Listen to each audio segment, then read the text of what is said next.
Jūs turite galę pasakyti, gerai, daugiau aš su tuo nesitaikstysiu ir nuo šiandien mano gyvenimas pasikeis, bet ne tik mano gyvenimas pasikeis, bet jisai taps stebuklu. Mes kaip žmonės esame tokios galingos būtybės. Ta prasme, jūs norite man pasakyti, kad jeigu vieną dieną aš atsisėsiu ir nuspręsiu, kad man užkniso dabartinė gyvenimo situacija, kad aš noriu, kad mano gyvenimas ne tik pasikeistų į gerą, bet taip pat, kad jisai taptų tiesiog stebuklingu, kad mano visos svajonės išsipildytų, kad mano išvaizda pasikeistų, žmonės, kuriuos aš traukiu, pasikeistų. Ir jeigu aš tiesiog sutelksiu pakankamai energijos į savo smegenis, taip kaip veikia mano sąmonė ir pasąmonė, viskas tiesiog paims ir apsivers aukštinkojom. Patikėkit manim, visa tai yra įmanoma ir tiesiog aš noriu pasidalinti savo istoriją. Tai aš gyvenu Ispanijoje ir aš studijuoju Ispanijoje ir prieš kiek laiko aš grįžau aplankyti savo šeimos į Lietuvą ir tuo metu aš tiesiog pastebėjau, kad aš esu visiškai kriziai. Ta prasme, morališkai ir fiziškai aš pradėjau permastyti visus savo gyvenimo pasirinkimus. Aš nežinau, kodėl aš priėmiau tokį svarbų sprendimą ir aš norėjau vos net tiesiog grįžti į Lietuvą ir likti savo komforto zonai, nes kuomet aš esu Ispanijoje, aš esu toli nuo savo šeimos, aš esu toli nuo savo kambario patogumų. Niekas man negamina valgyti, niekas už mane neskalbia mano drabužių, niekas man neperka produktų. Ir man tiesiog atsibodo būti savarankiška moterim, aš grįžau namo ir aš nusprendžiau, kad man tiesiog atsibodo ir juo labiau aš savo gyvenime visiškai neturėjau svarbių žmonių ir man reikėjo permastyti visas savo draugystės. Ir tuo metu aš pradėjau skaityti savo senus dienoraščius, tai man labai padėjo suprasti, kas aš esu ir kokia aš buvau anksčiau, kaip aš tapau tokia, kokia aš esu dabar. Bet trumpai tariant, aš buvau tokioj depresijai, ta prasme, gerai, ne depresijai, bet labai slogioj nuotaikoj, ypač grįžus į Lietuvą, kai tas klimatas buvo kiek atšiauresnis, tai man buvo labai slogios dienos ir aš nežinau realiai, ką daryti su savo gyvenimu. Aš nenorėjau bendrauti su jokiais žmonėm, visas 2 savaitės per kalėdų atostogas aš tiesiog prasidėjau namie. Buvau su savo šeima, žinoma, bet aš nenorėjau matyti jokių snukių. Ir tuo pačiu aš nenorėjau bendrauti su niekuom, ką aš palikau čia Ispanijoje. Ir aš tiesiog permąsčiau visus savo gyvenimo pasirinkimus. Ir kai aš jums pasakysiu, kad tuomet, kai aš grįžau atgal į Ispaniją, kai aš grįžau į savo namus, kai aš vėl palikau savo šeimą Lietuvoje, aš tiesiog nesu gyvenime jautusis tokia pasimetus.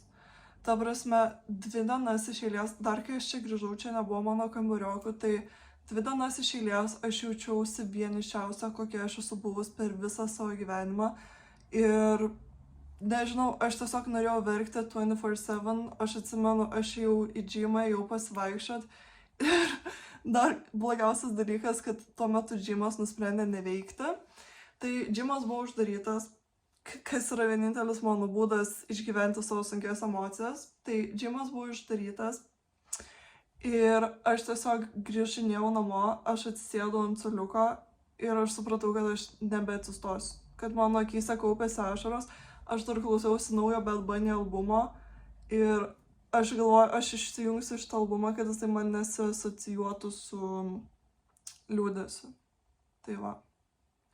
Bet visas tas dienas aš su niekuom nekalbėjau, nes aš sau pasakiau, kad aš esu stipri ir aš išgyvensiu visą tai. Ta prasme, aš norėjau pažiūrėti, kaip man pavyks, niekam nepasakius, nei savo šeimai, nei savo kažkokiems dar mano paliktiems draugams, kad aš einu per labai sunkų periodą, nes aš norėjau save išmokinti, koks yra jausmas tada, kai tu iš tikrųjų nieko neturi ir tik tu atsakai už savo savijautą ir už savo emocinę būklę.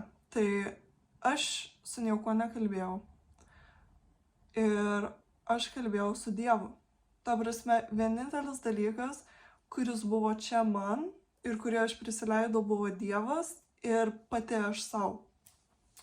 Tai aš kalbėjau su Dievu ir aš atsimenu, aš tiesiog atsisėdau ir pasakiau, ta prasme,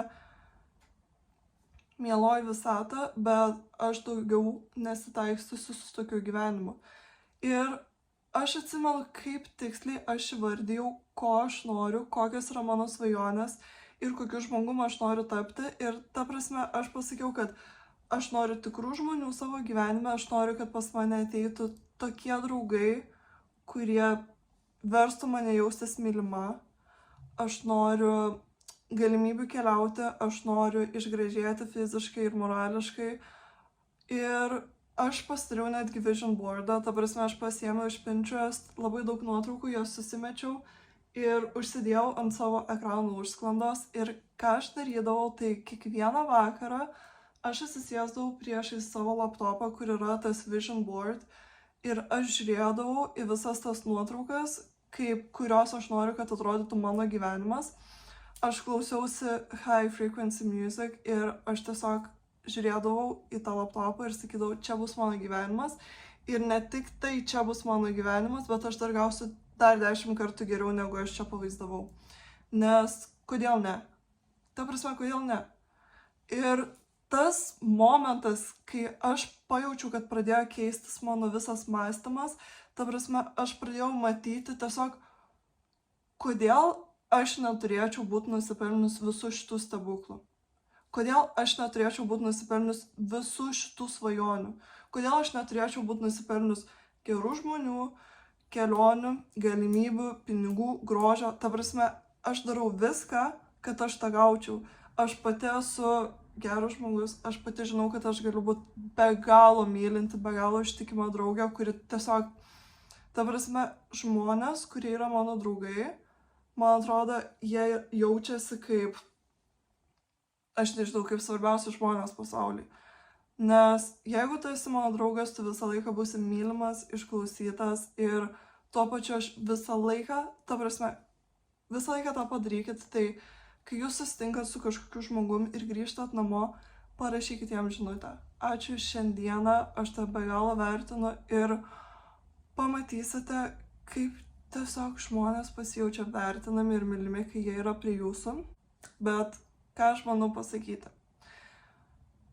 Kai aš suvokiau, kad, ta prasme, kodėl aš priimu taip mažai? Kodėl aš priimu taip mažai ir kodėl aš prašau Dievo taip mažai? Kodėl mano maldos yra tokios mažos? Kai aš atsivėriau tai idėjai, kad aš esu ne tik nusipelniusi visko, ko aš prašau, bet dar 10 kartų daugiau ir aš pradėjau prašyti dar daugiau, tuomet visa tai ir pradėjo keliauti į mano gyvenimą. Ir vienas labai svarbus momentas yra tas, kad šitą dalyką aš tiesiog išmąsčiau, kai aš gulėjau vidury nakties ir aš mąsčiau apie savo visas svajonės, apie savo visas ambicijas. Ir atrodo, kad šitas balsas tiesiog atėjo į mano galvą kažkur iš mano pasąmonės. Tai tada aš sakau, kad čia visa ta kalba su manim. Galbūt tu negauni to, ko tu nori, nes to prašo tavo ego, o ne tavo siela. Galbūt tu nori tam tikro žmogaus, tam tikro vaikino, kuris iš tikrųjų nėra geras tavo sielai, kuris nėra geras tavo širdžiai, tu jo nepažįsti, bet to nori tavo ego, tavo siela visiškai nenori to žmogaus, tavo siela neprašo to žmogaus, tavo siela prašo meilės, tačiau tokios meilės, kuri yra tiesiog veidrodį, arba tavo šeimoje, tavo siela prašo tiesiog nusileisti vakare į apačią ir pažiūrėti filmą su savo šeima. Ir taip pat kokią klaidą aš labai dažnai darydavau, tai aš buvau tokia labai pikta ant Dievo, netgi galima sakyti, kas iš viso yra labai nepagarbu, bet aš visą laiką supykdavau, kur tipo, kaip galima, ašgi tiek šito manifestinu, aš tiek šito prašau, kodėl aš vis dar neturiu to dalyko, to žmogaus, to svajonės. Kodėl mes jaučiamės viršesni už Dievą? Kodėl mes įsivaizduojam, kad mes geriau žinom už Dievą, ko mums šiuo metu reikia ir ko mes šiuo metu norim? Ta prasme, kai kurių dalykų mes negauname todėl, kad mes turime išgyventi šitą dabartinį aš, kuriuo mes dabar esame. Ir, pavyzdžiui, galbūt tu negauni partnerio todėl, kad tu dar nepatyrei visų dalykų, kuriuos tu turėjai patirti viena, kuriuos tu turėjai išmokti viena. Galbūt tu dar neišmokai visiškai pilnai priimti ir mylėti savęs. Ir Dar vienas dalykas, tai nieko nėra blogo su tuo partnerių norėjimu. Kodėl aš labai dažnai ir kitus kaltindavau, kad kam tu iš vis to vaikino, kodėl tu jo nori. Tai yra normalu, čia yra ta prasme mūsų dauginimosi sistema.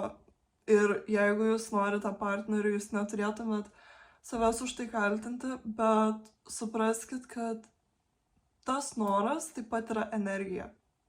Jeigu jūs norite daugintis, tai yra sexual energy, kurią jūs galite panaudoti kūrybai, kurią jūs galite panaudoti savo darbui. Ta prasme, šitą energiją jūs tiek įkrauna ir tiek daug jums suteikia, ir jeigu jūs ją švaistysite galvodami apie vyrus, jūs niekada nebusite sėkmingos. Tiksliai žinokite, ko jūs norite iš šito gyvenimo čia ir dabar. Susirašykit savo svajonės, pasidarykite vision boards, kad jūs tiesiog matytumėt prieš akis savo tą viziją ir tiesiog atsisėskite vieną vakarą ir nuspręskite, kad gerai, nuo šiol aš pradėsiu gyventi šitą gyvenimą. Nuo šiol į mano gyvenimą keliaus visi stebuklai.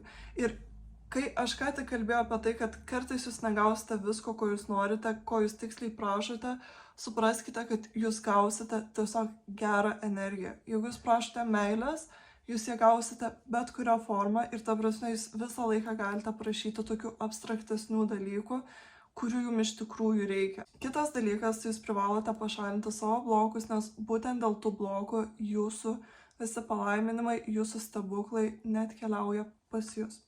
Tai dabar, kokius blokus aš dažniausiai pastebiu savy ir pastebiu kitose žmonėse, tai kad jūs nepaleidžiate kitų žmonių. Jūs laikote labai daug nuoskaudų, labai daug kitų pašalinių energijų žmonių savo širdį. Ir jeigu jūs paimtumėt ir užsirašytumėt ant lapo, kiek žmonių jūs nušautumėt, jeigu turėtumėt tokią galimybę, jūs greičiausiai net nustebtumėt, ant kiek ilgas yra tas sąrašas. Tikrai nekalbu iš patirties, tikrai ne. Tai dabar greičiausiai jūs manęs klausėt, Emilija, bet kaip man paleisti žmogų, kuris mane įskaudino? Gerai, tai visų pirma, jūs privalote pasitelkti empatiją. Pagalvokite savo mintyse, ta prasme, jeigu tas žmogus jūs įskaudino, pagalvokite, per kiek daug šūdo jis turi pereiti kiekvieną dieną. Ta prasme, jeigu tas žmogus sugebėjo taip pasielgti su jumis, kiek sunkumų ir kiek iššūkių jisai turi pakelti kiekvieną dieną vien tik gyvendamas su savim, ta prasme, šiuo metu jam nėra pats geriausias gyvenimo etapas ir viskas, ką jūs turite padaryti, tai pasijausti ne tai, kad blogai už tą žmogų, bet labiau neutraliai ir galbūt vienai sekundai pajausti tą gailestį ir tiesiog paleisti ir daugiau stengtis nieko jam nebejausti. Aišku, nėra taip paprasta tiesiog įsakyti savo emocijom, bet, pavyzdžiui, ką aš darau, tai kartais, kai aš einu pasivaikščioti, aš tiesiog pradedu mąstyti apie tos žmonės, kurie mane įskaudino, kurie mane paliko, kurie manęs nemylėjo taip, kaip aš norėčiau, kad mane mylėtų ir panašiai. Ir aš pradedu galvoti apie tos žmonės ir aš tiesiog jaučiu, kaip energija išeina iš mano kūno. Nesvarbu, per kurį galą, priklauso nuo žmogaus, bet kuomet jūs įsivaizduojate tą energiją, tą užsistovėjusią kažkokią energiją, užsistovėjusią skausmą, kuris išeina iš jūsų kūno, jūs paleidžiate tą žmogų tiesiog vizualizacijos būdu. Bet taip pat viską galima ir racionalizuoti, tai kaip ir sakiau, pasistengkite jį žiūrėti kaip į auką ir pasistengkite suprasti, kad tas žmogus taip pat kaip ir jūs siekia laimės. Ir tas žmogus padarė tą, ką padarė, dėl to, kad tuo metu tai buvo geriausia, ką jisai galėjo padaryti, geriausia, ką jisai žinojo ir geriausia, ką jisai galėjo padaryti eidamas per šį sunkumą, tai reiškia būti tuo žmogum. Ir kitas dalykas. Tam žmogui jau yra atkeršyta dėl to, kad įsivaizduok prarasti tave. Gerai, labai gaila, bet man nutirpo abi dvi kojos, tai jo, reikia biškį pakilti. Vienas dalykas yra tas, kad mano nuomonė pats geriausias kerštas ir vienintelis kerštas, kurio jūs turite užsiimti, tai yra tiesiog išeiti iš to žmogaus gyvenimo. Ta prasme, nulis kontakto, nežiūrėkite į to žmogaus nuotraukas, 0 laikų, stokinimų, tiesiog unfollow, blog, viskas. Nepalikite nei vieno įrodymo, kad tas žmogus egzistavo jūsų gyvenime ir nepalikite nei vieno įrodymo, kad jūs egzistavote to žmogaus gyvenime. Tai dar kartelį pakartosiu, ta prasme, čia yra švenčiausias dalykas, kuriuo aš tikiu ir čia yra mano viso gyvenimo moto, kad geriausias kerštas yra pašalinti savo egzistenciją iš to žmogaus gyvenimo. Jūs neturite daryti nieko kito. Ta prasme, jūs susipakuojate laidus pakrovėjus, dingstate iš jo akiračio ir tuomet pamatysite, kaip karma pasirūpins viskuo. Ta prasme, kartais aš nejuokauju, tie žmonės, kurie mane įskaudina, yra antiek gerai suminkomi gyvenimo, kad aš tiesiog meldžiuosi Dievui ir sakau, ta prasme, nusiramink.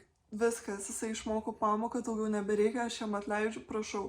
Nes kartais arba man kas nors atsiunčia nuotraukas, arba aš pasižiūriu tai, kaip atrodo mane įskaudina žmonės ir aš tiesiog noriu melstis už juos. Aš labai senai taip nesijaučiau, kad aš noriu belenkiek kurti, aš noriu filmuoti tiktokus, aš noriu rašyti eilėraščius, piešti, aš turiu labai daug kūrybinės energijos ir tuo pačiu aš esu geresnė žmonėm, aš esu geresnė savo darbe, aš artimiau bendrauju su savo mokiniais ir tuo pačiu aš turiu žiauriai daug motyvacijos eiti į džymą, aš turiu labai daug energijos. Ta prasme, mano kūnas nebeprašo nesveiko maisto. Visą tai atsitiko tiesiog todėl, kad aš leidau sau pereiti per tą tamsų savo gyvenimo momentą ir tuo pačiu, kad aš nusprendžiau, kad nuo šiol gera energija ateina pas mane. Taip pat išmokite tiesiog būti su savim, nes šiais laikais mes visą laiką norime būti kaip nors perceived. Ta prasme, mes norime būti kaip nors matomi, išgirsti. Jeigu mes esame vieni, mes nebemokame būti vieni, nes aišku, mums reikia visą laiką skrolinti TikTok'e arba postinti, rodyti, ką mes veikiame, parašyti kam nors arba sekti, ką kiti žmonės veikia. Supraskite, kad pats gražiausias momentas jūsų dienoje, kuomet jūs turite pačią didžiausią galią kurti, pritraukti stebuklus, manifestuoti, yra tuomet, kai niekas nežino, kur jūs esat ir niekas nežino, ką jūs darot. Kai nei viena akis jūsų nemato, tik tais jūsų pačių ir Dievo. Mano gyvenimas pasikeitė tuomet, kai aš išmokau tiesiog išsijungti telefoną ir eiti į gamtą. Ta prasme, gamta yra pats labiausiai gydantis dalykas ir aš pradėjau tiesiog išsijungiu telefoną, nieks nežino, ką aš darau, nieks nežino, kur aš esu ir aš kokiom 2 valandom išeinu į gamtą ir nesiklausau muzikos, tiesiog egzistuoju. Ir tas egzistavimas, kai ta prasme, niekas tavęs nemato, tu pats net nežinai, kur esi ir ką darai ir tu tiesiog esi čia ir dabar ir tu tiesiog esi savim ir tau nereikia prieš nieką vaidinti, tau nereikia prieš nieką performinti, tu tiesiog klausaisi savo minčių ir tu nedarai visiškai nieko produktyvaus. Nes mes kaip žmonės esame užprogramuoti pastoviai siekti dopamino. Ta prasme, aš turiu būti geresnis, aš turiu padaryti savo to-do list, nueiti į džymą, pasimokyti, dirbti ir iš to mes gauname labai daug malonumo ir tai yra labai labai pozityvus dalykas, bet tuo pačiu, kada mes sau leidžiame tiesiog egzistuoti, kada mes leidžiame tiesiog klausyti savo minčių ir netgi neversti savęs galvoti apie tam tikrus dalykus. Nes aš pastebėjau, kad net anksčiau, kai aš eidavau pasivaikščiot, kartais aš save priversdavau galvoti apie tam tikras temas. Pavyzdžiui, gerai, dabar mes einam pasivaikščiot, tai aš privalau permastyti visą savo savaitę ir už ką aš esu dėkinga. Tuo pačiu, kuomet aš leidžiu savo mintim tiesiog natūraliai lietis, tada aš tiesiog egzistuoju. Ir čia yra gražiausias momentas mano visoj savaitėj, kuomet aš tiesiog egzistuoju ir aš nieko nedarau ir aš niekam nevaidinu. Nes kad ir kaip patogiai jūs besijaustumėt prie žmonių, visą laiką jūs krentate į tam tikrą socialinę rolę. Jūs vaidinate arba draugą, arba šeimos narį, mokinį, kuomet niekas jūsų nemato, jūs tiesiog esat savim. Paskutinis dalykas, kurį aš noriu pasakyti ir kurį aš norėčiau parekomenduoti visiems žmonėms, kurie eina per bet kokį sudėtingą savo gyvenimo etapą, tai pradėkite nuo išorės. Kai man buvo labai liūdna, aš negalėjau tiesiog nuspręsti, kad gerai, dabar aš jausiuosi nuostabiai ir aš dabar prisileisiu žmonės ir išgysiu nuo savo nuoskaudų ir blokų. Ne, bet ką aš galėjau padaryti ir kas buvo mano kontroliai, tai kad aš pradėjau sveikai maitintis, eiti į džimą, daryti 10 000 žingsnių per dieną, rūpintis savimi, medituoti. Ir tuomet, kai aš pradėjau koncentruotis į visus šitos fizinius aspektus, ta prasme, ką aš darau per savo dieną, ką aš dedu į savo kūną, ką aš vartoju, ta prasme, kokį kontentą aš vartoju, tai aš įgijau ir savo minčių kontrolę. Aš įgijau savo minčių kontrolę ir aš įgijau savo emocijų kontrolę. Tai va. Ir kodėl aš visą to sakau, kodėl aš visu tuo dalinuosi, tai ne dėl to, kad tiesiog pakalbėčiau, nes neturiu su kuo kalbėti, bet tam, kad jūs suprastumėt, kad visą tą galite padaryti ir jūs, kad viso to pasiekti galite ir jūs, ir kad visi sunkumai priveda prie didžiausio atradimų ir kiekvieną kartą, kai Dievas jums atsiunčia kažką, kas atrodo taip slegia, kad jūs tiesiog nebegalite to pakelti, ką jisai daro, tai kviečia jūs tiesiog priartėti prie jo ir prie pačio savęs. Tai aš ir mano bratanas labai jums dėkojame už peržiūrą ir aš jau nebeturiu balso, tai ir biškai kalbu kaip nebe aš, bet susitiksime jau labai greitai. Bazaras.